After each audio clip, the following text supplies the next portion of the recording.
Welcome to the commentary booth where we watch and you guessed it, commentate on the week that was in movies and TV.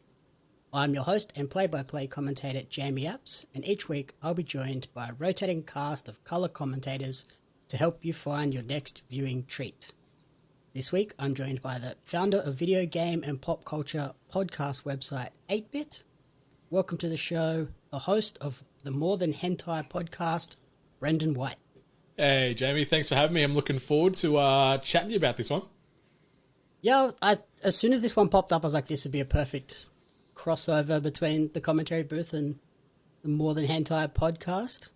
I completely agree. Animation is certainly something that's sort of become a bit of a higher focus within sort of the 8-bit group at the moment. And yeah, the Then Hentai, the anime appreciation podcast is one of my favorite things to do. And it's nice to be talking animated content again with you today. And with the podcast, where did sort of that all come from? I believe that's the newest addition to 8-bit. Yeah. So it's only been around since mid-ish or late January at this stage. I can't remember the exact first episode launch date, but it sort of came by just because I've sort of re-fallen in love with anime in general, and I was talking about it more and more on our main sort of podcast, The Hungry Gamers, and I thought, you know what, this show is typically about video gaming, but I seem to be etching out more and more minutes worth of the run sheet talking about my obsession of anime. So I thought maybe I'll silo it off and start up a little offshoot focusing wholly and solely on anime. And that's where Then Hentai sort of came to be. And it's good fun. Each episode sees myself with the new co-host, I guess similar to what's happening today with you and I. And we're unpacking the first episode of a new anime each episode. And the person that's usually riding shotgun with me hasn't watched that first episode or that season up until then, so we're sort of going in blind. I'm recommending a show based off their interests and their loves and hates, and hopefully I sort of recommend something that they enjoy and that they're incentivized and enthused enough to continue watching beyond that episode 1, which we sort of deep dive on and talk the good, the bad, and the ugly and everything else in between. Very nice. Yeah, sort of very similar to the commentary booth where we try and just go in and do a different thing each week and hopefully help someone find something that they love. Exactly, and that's it. And like we both know, the sheer amount of content that is coming out, not even daily, like hourly, it feels like, where there's new IP dropping, whether it be animated, live action, video games, everything else in between. There's just so much content to try and stay on top of. So hopefully, shows like the commentary booth and Then Hentai can sort of act as that gateway or that beacon to sort of highlight the good stuff that you might have missed along the way. That's it. And for yourself, where did the sort of anime passion stem from, and what would you list as your favorite anime? Oh, that's a very good question. I think it stemmed from probably far too young an age, if I'm being completely honest. Like, my uncle and I have always been very close, and he's 7 years older than me, so I sort of got a lot of my appreciation and fandoms of various things, whether it be anime and music, at a very young age through him. And I remember staying over at my grandparents' house and, hanging out with my uncle. We'd usually, play video games and watch movies and stuff. And SBS on one Friday night was showing an anime called Ninja Scroll, which is, for anyone that knows of that anime itself, it's sort of a samurai / fantasy supernaturally type of focus, but it's very, very mature. Like, there's sex scenes, there's huge amounts of violence and nudity and gore, and something that I watched, I think I was probably about 10, that I probably shouldn't have watched, but it really sort of set me on the path early. And that SBS on the weekends, or even just, during the weeknights, was a nice gateway for anime. It was the only real free-to-air channel that showcased any Japanese animation, so I stumbled from there into things like Akira, Ghost in the Shell, Neon Genesis, so on and so forth. So it really sort of laid that foundation for me early. But then I had probably a few years away where I didn't really keep up to date with anime. But then the last, I'd say 12 to 18 months, I've really dove back in head first. I'm just consuming everything I can, like almost like I'm playing Hungry Hippos. I'm just gobbling it up left, right, and center, and I can't get enough. Very nice. Yeah, I think I sort of discovered maybe like a Gundam show or something on SBS as a kid, and I'm like, well, this is actually really cool. Yeah, it's and like, Japanese animation, it's just so different. The fact that it's still reliant heavily, like we're seeing a lot of digital anime sort of popping up more and more now as well, but going back to its roots with that sort of hand-drawn animation style, it just really, really stands alone and stands apart in comparison to some of the more traditional American-style animation, and it's a realm that you just can't really find anywhere else. Like some of the tone and the content that they are able to sort of bring to life, I guess you could say, through anime is something you just can't really see in live-action film or westernized cinematography. Mm-hmm. Yeah, I think for me, the main ones would be Pokemon. Obviously, was like the first one. And then when Cheese TV added Dragon Ball, I was like, okay, I'm all in on this now. I appreciate that you're wearing a Dragon Ball jersey today as we record as well. So it's you're all in on DBZ. But yeah, Cheese TV was a nice escort for us as kids to sort of show us the way to anime with shows like that. And we got a little bit from Agro's Cartoon Connection with stuff like Samurai Pizza Cats, and we saw Sailor Moon pop up on Cheese TV as well. So yeah, it really planted the seed early, and there's just so much content out there. It is absurd. There's literally something for everybody, which I love. Yeah, in the last week and a half, I've just begun a rewatch watching Dragon Ball Z Kai, so the modern remake of the original Dragon Ball series, and I think I've watched the entire first season in less than a week. So nicely done. Yeah, I love someone that can just sort of consume things at a rapid pace. I'm the same. Like I'll churn through seasons in a day or two. When I'm in, I'm all in, and it's good and it's bad, because then I'm like, I've got nothing else to watch now. What do I do? I guess the one good thing with a lot of these anime series is there's lots of episodes. Yeah, especially some of the more shonen style ones. Like if you're talking your My Hero Academias, your Dragon Ball Z, your Bleach, your One Piece, things like that, where One Piece is up over 1,000 episodes now. So it can be a little intimidating and daunting, especially if you're jumping into one of those shows a little later in the piece. But if you can get in early and just ride that wave weekly with the new episode drops, it's a lot less intense. But yeah, something like a One Piece, like I don't want any listeners to take away my anime card, but I've only ever watched like one episode of One Piece because that 1,000 episode back catalogue just seems a little too much for me at the moment. So I'm just a little scared. So I've sort of parked that away from field of view. Yeah, that's fair enough. And then so on to this new series, the Netflix animated series Agent Elvis. How did you sort of discover this one, and when you did first see it, were you like, okay, yeah, this is something I have to check out? Yeah, it certainly piqued my interest. I think I saw it as most of us probably stumble upon new content these days through social media. I think I saw like a little Twitter advert pop up, and I'm like, what is this? Is this an animated series about Elvis? I'm like, okay, this is interesting. And then it popped up, and Matthew McConaughey is lending his vocal talents to Elvis Presley. I'm like, okay, this sounds cool. And then just in the trailer itself, it was a little bit more of an adult or a mature themed tone, and I'm like, all right, I'm interested. And then, truth be told, I sort of forgot about it for a little while, and then it came out nearly a month ago today at time of recording, and we got 10 episodes. It's really fun, really interesting, but yeah, it was on social media maybe around Christmas or just before Christmas, I think, where I saw the initial announcement for it, and I'm like, okay, I'll keep this on my radar. But my radar is so scattered, I kind of forgot about it again until it popped up, I think, in another secondary wave of targeted marketing on social media. Yep. Yeah, as soon as I saw it and I saw Matthew McConaughey was cast as Elvis, I was like, that is perfect casting. I am definitely checking this one out. Yeah, he's great. Like, Matthew McConaughey, he's just a dude. Like, in everything he does, like, he's just got this level of coolness and sort of ease to that coolness, I guess. Like, it's almost effortless, and like, and I know he's a talented man and he puts a lot of work into everything he does, but it never comes across that way. It just feels very natural and unforced, and I think that's what also is apparent in his sort of vocal stylings here is the king.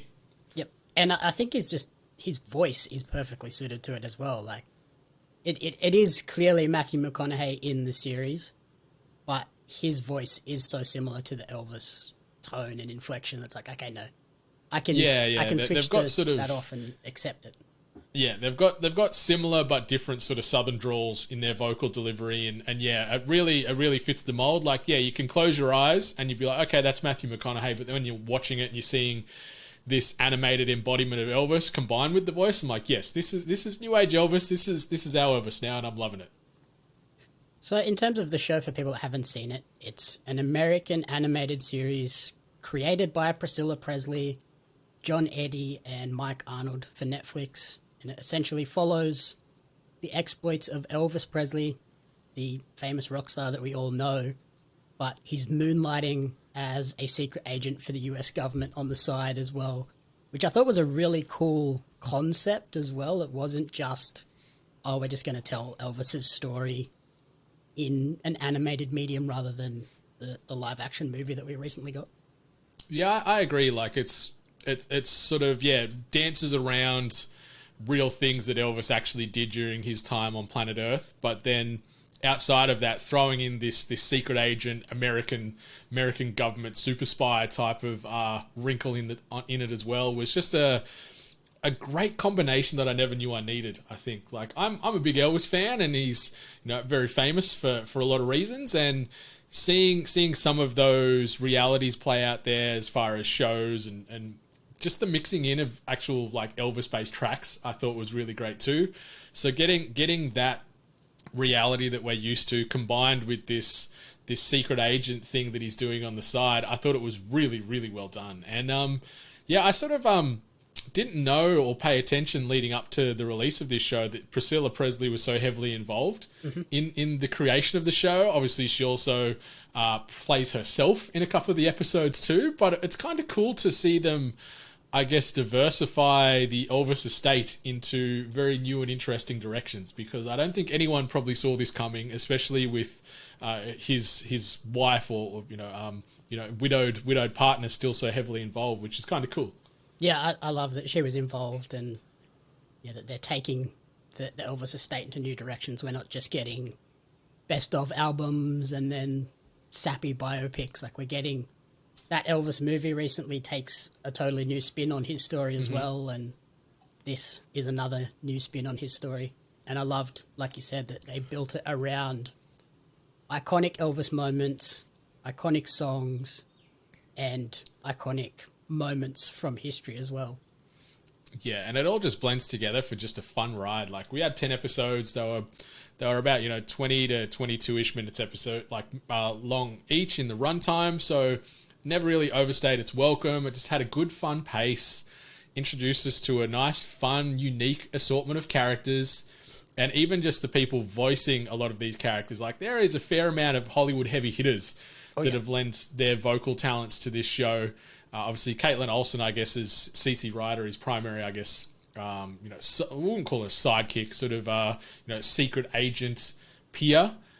She's great in her role, but then some of the cameos, like, dotted line to the recent Elvis biopic with Baz Luhrmann playing the director in one of the episodes. Priscilla Presley, we mentioned. Jason Mantzoukas as Howard Hughes. Just steals every scene he's in, I found. Like, he plays crazy unhinged just about better than anybody. And I love the energy that Jason always brings to what he does. But there's just so many other great people involved in this show. And it just left me feeling really good.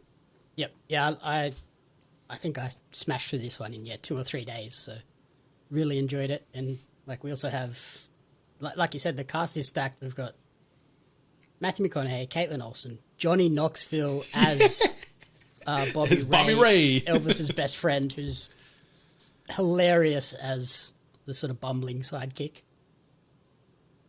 Yeah, he's really great. Like Knoxville, he fit that role of Bobby Ray to a T, and just sort of seeing them be almost, they're polar opposites as far as the charisma and the machismo and everything else, but then they're also one and the same in a lot of ways, which I really enjoyed. Don Cheadle as the commander, phenomenal work. Kieran Culkin, who does a bit of a cameo near the back end. Simon Pegg as Paul McCartney was really funny. Yep.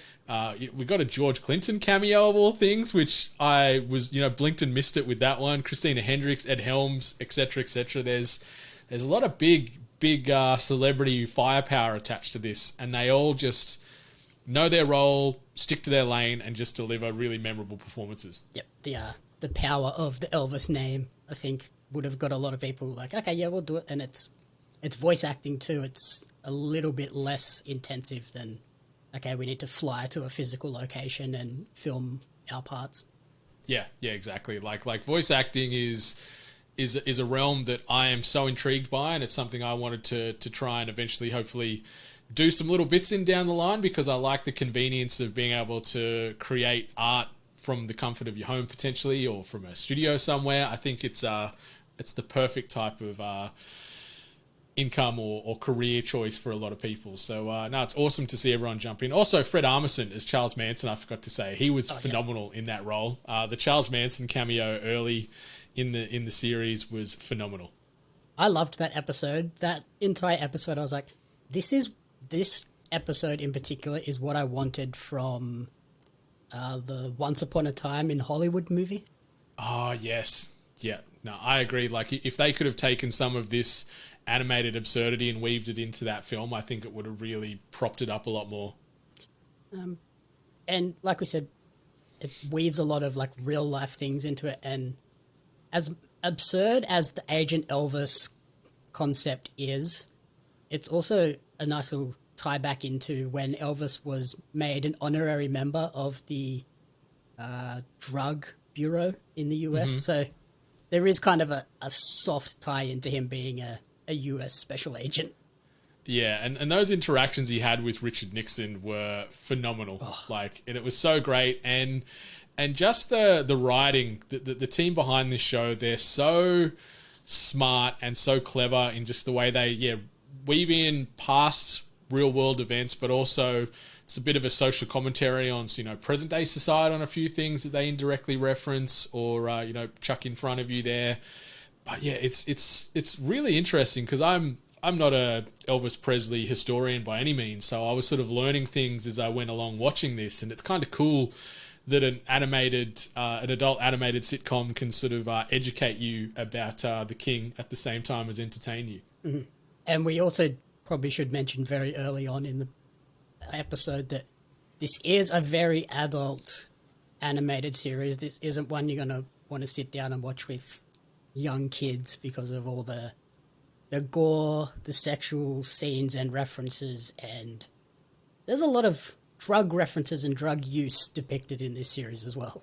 Oh yeah. There is there's a lot of mature topics, to say the least. Yeah, the ones you mentioned, there's some very interesting ones tied into animal cruelty and poaching, and you even see an animated male penis, which you don't often see in an animated series. That sort of gave me that Leonardo DiCaprio sitting on the couch pointing moment. I'm like, whoa, there's a male penis in this show. Like, just snuck out of nowhere at this like Woodstock based event, and it was added to the scene, that's for sure. But yeah, just maybe no one under the age of 14 should be checking this one out, I don't think. Yep. And with the story itself, with Elvis trying to sort of split into two sections, really. At first, he's trying to find out what this mysterious government organization that keeps trying to recruit him is, which is the TCB, or the Central Bureau, which we sort of come to learn is a group that uses celebrities to keep the US safe. And Elvis was part of that as Project Tupelo. But then once he sort of accepts that, yes, this is the group and I'm happy to be involved, they then sort of have to work together to find out who is using this strange mind-altering weapon. And I loved how throughout that it just kept the mystery rolling and kept ending on these cliffhangers that made you, okay, I need to watch the next episode. And I think that's why I powered through it so quickly.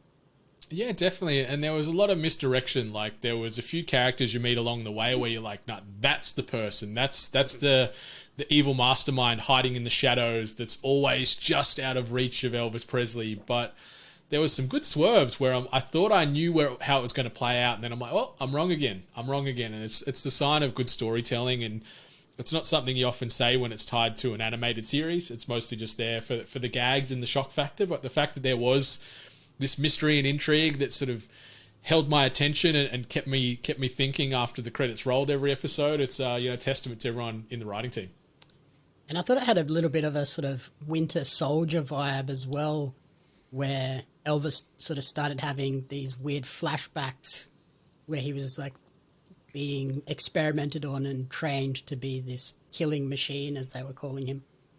Yeah, I can't remember the trigger word that kept sort of pulling him back to those military-based experimentations, but it was kind of nice that they gave us little bit of backstory and I guess tried to justify why Elvis is such a badass, like that he can fight and he's skilled with martial arts and he's strong and whatnot. So I kind of like that they rewarded us for watching along by showing these explanations as far as this is why he is, like you said, a super soldier, let's say, where he's not quite Captain America levels, that's for sure, but there is some nods there as far as his skill set and his abilities, and then you combine that with just that effortless cool swagger of Matthew McConaughey. It makes for a very memorable, badass, jacked up secret agent. Yep. And we mentioned all the historic references and cameos. I listed them down, and there is a crazy amount. We mentioned Charles Manson.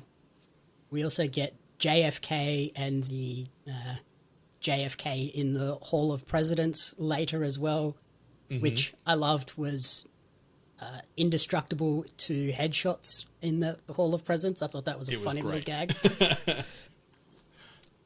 Who else? We had Howard Hughes, the moon landing, which in this series was faked by Stanley Kubrick. During that, we also got a Neil Armstrong reference. In terms of musicians, we had the Beatles, which Elvis absolutely despises in this show. And Paul McCartney, the Monkees were referenced, Sammy Davis Jr., Robert Goulet. And I thought that was cool to see that they didn't just stick to, we're only going to focus on Elvis and the rest of the music world doesn't exist.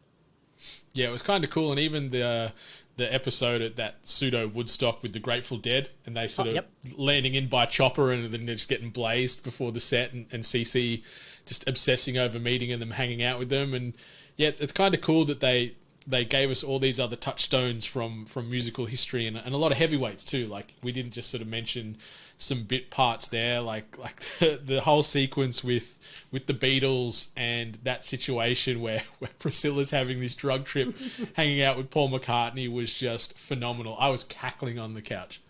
Yeah, I love that episode as well. I didn't realize, you don't realize it's an acid trip, an LSD trip, until right at the end, and then you're like, oh, okay. Yeah. It was very well done. Like, same again, like the storytelling and those little misdirects just keep you thinking you're going down path A, but then you've been on path B the whole time, and it was just like chef's kiss. And then I love how the TCB as well, in terms of their use of celebrities, they had Benjamin Franklin, having him design the first electric chair, essentially. Jackie Robinson, the famous baseball player, Marilyn Monroe, Mark Twain. George Lucas also had a cameo, as well as Captain Kirk. He did. And that was like the creation of the term lightsaber. I can't remember what he called it. It was like electrical sword or something. Yes. And then Bobby Ray's like, no, I like the term lightsaber. And he's like, yes, that works. Yep. You mentioned President Nixon, who in this series is very anti-Semitic and very racist. Yeah, he's a bad man. And then during that sequence, they also mentioned the whole Deep Throat scandal. They mentioned Robert Redford as well, which I, again, really enjoyed. We had the Vietnam War and Elvis's USO tour there, where we meet sort of the Black Panthers as well, Walt Disney's Frozen Head, Marlon Brando, and Kurt Russell being absolutely tortured. Yeah, it went everywhere. Like, it was so unpredictable, like... And by the latter half of the season, I'm like, where are they going to take me next? Who are they going to introduce me from history where I'll be like, I know this person. I don't know the context or maybe the truth behind some of the references, but it was really, really well done.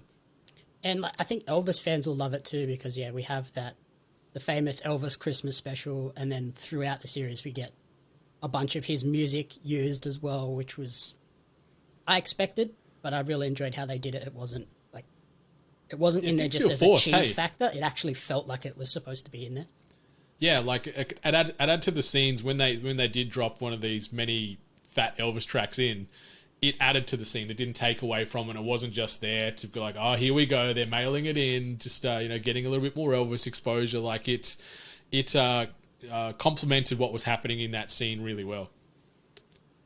And overall, I thought it was fantastic. And again, this proved to me that Sony Pictures Animation, they are becoming a massive powerhouse in the animation scene, particularly since the first Cloudy with a Chance of Meatballs.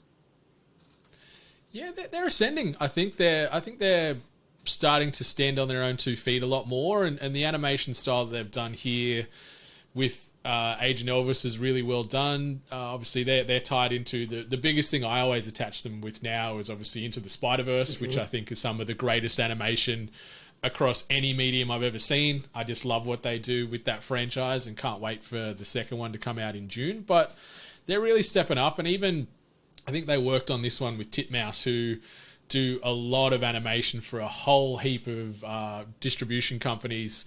It's sort of the animation style that I'd compare it to. Maybe it was very Cartoon Networky, and I don't mean that in a disrespectful way, but it feels like you'd watch this after watching Johnny Bravo or something. It had that sort of same animation style, but then they made it their own a little bit too, where they had a lot of almost like comic panel scenes where there was big action-based moments, and they'd sort of split the scene into 3 or 4 pieces with various movements happening. Like, it was really, really well stylized. Yeah, I loved it. It sort of kept the pace up and kept it visually interesting as well. You weren't just hooked on the story. You were almost wanting to pause it at points just to like take in all of the different elements on the screen. 100%, yeah. Very, very artistically done, and whether it be the color palette or just the uses of muted color palettes in certain moments, especially where there was high levels of violence, they'd always sort of like really dull the scene back and then just use the blood or the viscera to make those scenes pop, because there is a lot of violence, there's a lot of blood, like you mentioned near the start there, where there's limbs getting cut off and heads getting removed and faces getting burnt with acid and all this other stuff. Like, it is intense, but it's really, really well animated, and the way they showcase it, they kind of, I guess, romanticize the violence a little bit, but they also use it to emphasize the shock and awe factor of it too. Yep. And someone we forgot to mention as well was Scatter, Elvis's drug-addicted chimp. Yeah, that character was very interesting. Scatter seemed to steal the show in just about every scene that this monkey was in. This was I guess you could say, a NASA pilot dropout that got caught trying to impregnate one of the other space chimps and got thrown out of NASA and went down a very dark path. And I like that they gave us Scatter's backstory as well. They let us know why Scatter's feeling the way he is and why he's so damaged and the life he lived up until this moment.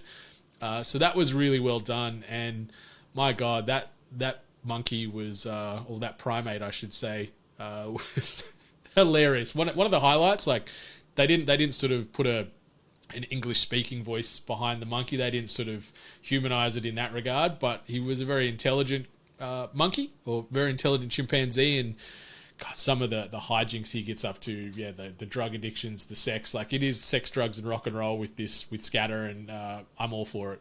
Yeah, and I never thought I would feel sad that a chimp looked like he was just basically shot into space with no hope of being recovered. I was like, I actually feel bad for this chimpanzee right now. Yeah, so did I. And then that whole sequence where they're trying to get back up to space to save Scatter, and he's on a drug trip in space where he's having sex with this 6-boobed octopus alien. I just lost it, because I wasn't sure if that was like true and they were going to go down this like alien based route here all of a sudden, but no, he was tripping from LSD or cocaine or whatever was in its body. Yep. And again, this was another character sort of loosely tied into the real world as well, because Elvis had a chimp named Scatter who just was an alcoholic, not a drug-addicted chimpanzee. Yeah. So, it's nuts. Like, imagine having a pet chimpanzee that was an alcoholic. Like, It just doesn't sound like real life to me, but here we are. It was another one of those things where I was like, Elvis lived a life. He definitely lived a life. Yeah, I'm surprised we didn't get any, Elvis-based dietary references. But maybe if we get future seasons where we maybe see the physical decline of Elvis, it might lean into some of those types of tropes and real world references as well. But this first season, loved it. Yep. Yeah, I think if we do get second and subsequent seasons, we have to get Vegas, Fat Elvis, and the what, bacon, banana, peanut butter sandwiches or whatever they were. I have tried one of those, and it is a lot. I can understand why he went the way he did because, I didn't feel right for a good couple of days. Yeah, it doesn't sound the most pleasant, but hey, what do you know? Yeah. I hope we get more because, this first season does end on a pretty open-ended note where they can dive more into the history and then I guess the fantasy elements that they can weave in with Agent Elvis here because I was really, really vibing it. Like I binged this all in the span of a day and I'm like, God damn it, I want more of this. And now I might have to wait 2 potential years plus to get more Agent Elvis because it's just a good time. Yep. It's a groovy time, I guess you could say. I guess that's the hard part with animated series too. Like if they hit like this, they create this one season and they go, oh, we'll see how this performs. And then if it hits, it's not like a TV show where you can spin up and get this out in 12 months. Like an animated series takes a long time to get out a second season. Exactly. Yeah. So hopefully, like I haven't seen any data as far as the download count on Netflix. Like on Metacritic, it's a 65 out of 100, which is it's fine. That's a pass. 6.5 out of 10 or 65 out of 100. I think is pretty fair. And the critical consensus note here just is perfect. It goes, Agent Elvis's one joke premise won't fill viewers with burning love, but its all-star voice cast and sheer novelty makes for an alright animated comedy. I think that's perfect. Yep. Yeah, I enjoyed it. Like the B plots were for me at times a little bit thin, but the main story was all that I was sort of hooked on, and that carried me through with ease. Yeah, definitely. And if they rely less on real world historical Elvis based facts and just fully lean into the Agent Elvis side of it, I could find myself happily watching many an episode of this without a worry. Yep. And one other little fun Easter egg that I found out afterwards was Elvis himself was a big fan of the comic book Captain Marvel, which we now know as Shazam. And the show actually debuted on Netflix the same day as Shazam! Fury of the Gods debuted in cinemas this year. So I thought I love that. That's a perfect and that wouldn't have been by coincidence either. Yeah, perfect tie-in. Yeah, great. This is much better than the latest Shazam film, I must say, if we're going to compare apples to oranges. But Agent Elvis, it's the business. Yeah, I haven't had a chance to watch the new Shazam movie, but that comment does not fill me with too much confidence. Yeah, well, it was better than Black Adam, but that's a very low bar to step over. In my opinion, it didn't really resonate with me too much, but yeah, I think they'll be ones I hold for winter when it's a cold, crappy day, and we'll chuck those on one evening. But then you might feel colder and crappier after watching them. You need to watch them on a really hot day to sort of balance yourself out. Yeah, if it's bad, you can just leave the house and do something else. Yeah. All right, so in closing, what would you rate Agent Elvis out of 5? Out of 5, I reckon I'd give it a 3.5 to, if I can play with the decimal points, a 3.5 to a 3.75. So like a 7.5, if I could, out of 10, or a 3.75 out of 5. I think it's really fun. Like the animation style was great. I like the soundtrack, the voice acting was the MVP of the whole show for me, especially McConaughey in the blue suede shoes of Elvis Presley. Just nailed it. Loved him in that role. Loved everyone else from the broader supporting cast. And I just loved the use of adult themes, sex, drugs, rock and roll and all that stuff. Like it just weaved in for just a good, fun 10-episode jaunt that didn't overstay its welcome. Like it knew what it set out to do, and I think it executed and nailed that game plan perfectly, and I'm all for it. Yep. Yeah, I gave it a 3 just because I don't like to do the split points, but okay. Yeah, so I went 3, and like I I would say if you're an Elvis fan, check it out. And if you're a Matthew McConaughey fan, absolutely check this one out. You'll really enjoy it. And it finishes on a nice note where it could either go either way. Like, if they bring it back, yes, that's fine. It makes total sense. But if they don't, it does feel like there is a conclusion to the story. Yeah, definitely. It ends on a very open-ended note where you can either feel like you had a full, complete Agent Elvis experience, or if they say, we're back for season 2, I'm like, yes, let's go. So I'm hoping it's the latter. I hope we get a second season in the near future. Yep. Yeah, it's not like some of these Netflix series that just, they disappear and you're like, that story's not over. What's happening? That's the worst thing, and I know it's such a competitive landscape in the streamer space these days where they live and die off those initial download counts and they just chop shows mid-story. But as a viewer, I get very attached to content. When I'm in on a show, I'm all in. And when it gets chopped without a resolution, I am so devastated for such a long time. And I think it makes it harder for people to want to give new shows like this a chance, because if it does end on this weird open ending and then it gets cut, you're like, oh, well, I just wasted 5 hours of my life. Yeah, it's even worse when it doesn't end on an open ending, but it ends on like a giant cliffhanger, and then you just never get resolution. Like Deadwood did that. Obviously, they came back with the film to tie up loose ends like a decade later, which is fine. But American Gods is another one. Very, very big fan of that franchise from not only a written but also what they were doing with the TV show. But it ended on a huge cliffhanger, and then like, yeah, Starz is like, we're done with this. See you later. Dead. It's like, I've been talking recently about Mindhunter. It kind of ended on an ending where they had so much more potential and story to go. Yeah, it really upsets me that got the rug pulled out from under it. And the surprising part is they said it's due to budgetary concerns. They said that show cost a lot of money to create, and I'm like, how and why? Yeah. There's no real special effects here. Yeah, they must have just overpaid all of the cast. Yeah, I really don't understand what happened there. But yeah, Mindhunter is one of the other big travesties as far as shows getting cut from us way too early. But yeah, Netflix, they're ruthless. So who knows what's going to happen with Agent Elvis. Yep. Fingers crossed we get more. Alrighty. Thank you everyone for listening to the commentary booth. If you enjoyed the show, please remember to rate, review and subscribe. You can follow me on social media at JamieUpsMedia and at Pario Magazine. And you can follow Brendan on Twitter at Brendan8bit and at WeAre8bit. I'll leave it up to you now, Brendan, to go ahead and drop any other plugs that you like.